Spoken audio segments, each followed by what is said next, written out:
Sa Majesté Mohamed VI reçoit à Fès une délégation d'universitaires palestiniens, des professeurs de l'université de Raza en visite dans le royaume à l'invitation de l'agence Beit Malkout.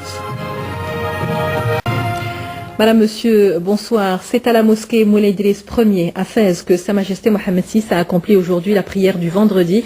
Président du comité Al-Quds, le souverain, y a ensuite reçu une délégation de professeurs universitaires palestiniens, des enseignants de Raza actuellement en visite au Maroc à l'invitation de l'agence Beit Malkout. Ce déplacement est bien entendu l'occasion de faire le point de la situation des populations palestiniennes au lendemain de l'offensive israélienne sur la bande de Raza. Touria Souaf. Des hôtes de marque à la mosquée Idriss Ier de Fès, d'éminents professeurs de Gaza, dont le vice-président du conseil de l'université Al-Azhar. Ils ont effectué aux côtés du souverain la prière du vendredi. Reçue ensuite en audience par Sa Majesté le roi Mohamed VI, la délégation a tenu à exprimer toute sa reconnaissance au souverain pour ses prises de position en faveur de la Palestine et du peuple palestinien. Nous sommes venus exprimer nos remerciements et notre gratitude à Sa Majesté le Roi pour ses positions de solidarité avec le peuple palestinien, et cela à tous les niveaux, que ce soit auprès du monde arabe, le monde islamique ou encore des instances internationales, ainsi que pour son aide importante apportée après l'offensive israélienne. Pour rappel, Sa Majesté le Roi avait décrété un plan d'aide de reconstruction des infrastructures détruites en Palestine. Le Maroc a été l'un des pays où la mobilisation pour Gaza a été la plus forte. Nous remercions Sa Majesté le Roi pour ses instructions et ses orientations à Beit el-Mal al-Quds pour la réalisation de projets concernant l'habitat, l'éducation et la santé, ainsi que la construction d'un dispensaire dans l'enceinte de la mosquée Al-Aqsa.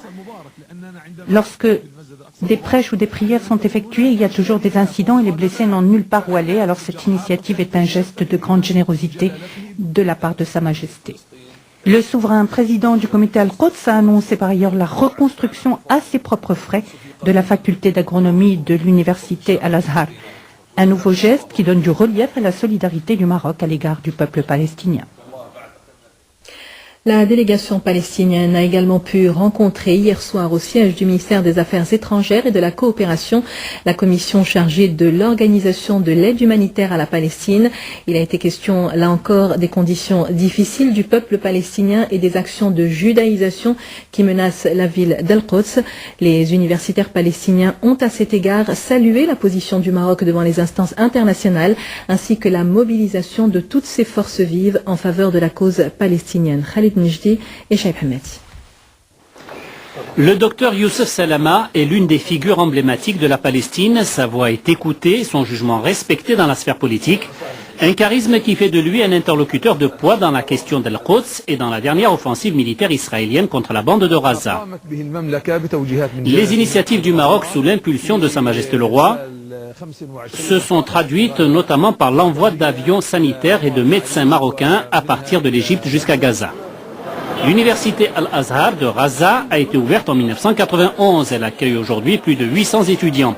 L'offensive menée par Israël du 27 décembre au 18 juin dans la bande de Raza a fait 1434 morts, dont 960 civils. Le Maroc a été au premier rang pour dénoncer le massacre perpétré contre des civils. Nous avons salué la diplomatie marocaine pour son rôle éminemment important dans la sensibilisation de l'opinion publique internationale sur la situation à Raza, pour son approche à l'échelle des Nations Unies et aussi au niveau du monde arabe. Environ 164 000 Palestiniens étudient actuellement dans le supérieur, soit près de 5% de la population des territoires palestiniens, qui ne compte pas moins de 12 universités. Pour ce qui est de l'avenir de l'enseignement, j'espère qu'il sera prometteur. Les universités ici à Raza et en Cisjordanie accueillent un grand nombre d'étudiants issus généralement du secondaire. Cependant, notre problème majeur relève du manque de moyens matériels. En Palestine, toutes les universités ont un statut public et non gouvernemental, sauf l'université Al-Aqsa où enseigne justement le docteur Salama. Ces images ont été tournées en novembre 1998, que ce soit au sein du corps enseignant ou parmi les étudiants, tous les espoirs étaient alors permis.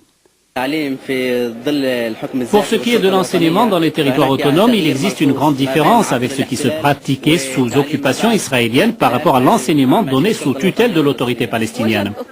Désormais, l'étudiant est pris en considération en tant que personne à part entière dans son point de vue et dans sa voix.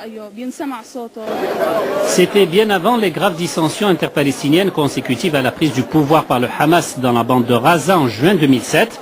Avec 30 instituts technologiques communautaires et universitaires, c'est la plus forte concentration du corps enseignant à une échelle territoriale réduite dans le monde arabe. Nul doute que la question palestinienne sera abordée lors des entretiens de Sa Majesté Mohammed VI avec le roi Abdallah de Jordanie. Selon un communiqué du ministère de la Maison Royale, du Protocole et de la Chancellerie, le souverain jordanien, accompagné de son épouse la reine Rania, effectuera une visite de travail dimanche et lundi prochain au Maroc.